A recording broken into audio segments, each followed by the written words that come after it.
Welcome to the Fort Hill Wildlife Management Area, John. This is truly one of our gems. A perfect spot to give you an introduction to the Wildlife Habitat Program and all that we do. That sounds good. Let's check it out. This year's a big one for us, John. It's our 25th anniversary. That's awesome. What's the story behind it? We started back in 1999 when the $250 wildlife habitat fee on hunting and trapping licenses was introduced. That fee has been a game changer, providing crucial funding for our conservation efforts. So what exactly does the Wildlife Habitat Program do? Well, we conserve healthy wild landscapes like this one to sustain our fish and wildlife, a vital component of New Hampshire and our way of life. First, we purchase lands and easements to ensure there are always places for wildlife to thrive and for people to enjoy their outdoor heritage. We manage these habitats to keep them healthy for New Hampshire's wildlife.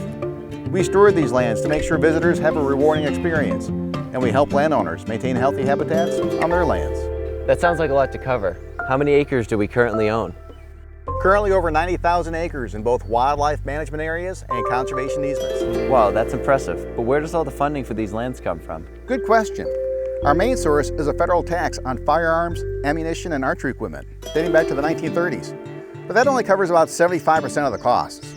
We also rely on contributions from hunters and trappers through the Wildlife Habitat fee on their annual licenses.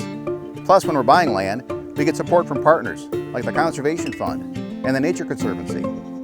If we had more revenue from the Wildlife Habitat fee, we could leverage even more federal funds to do so much more for New Hampshire's wildlife and its citizens. So exactly how much land has the Wildlife Habitat fee helped to conserve? Of the 90,000 we currently own, it's helped with 22 land projects totaling 35,000 acres. That's impressive. What else has the program accomplished with the $250 fee? We've improved the visitor experience at WMAs tremendously, especially over the last 10 years.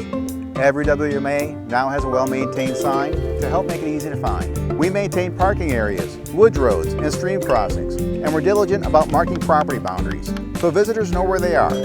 I believe you said that we own 124 wildlife management areas. So that must take a lot of time, money, and effort to maintain.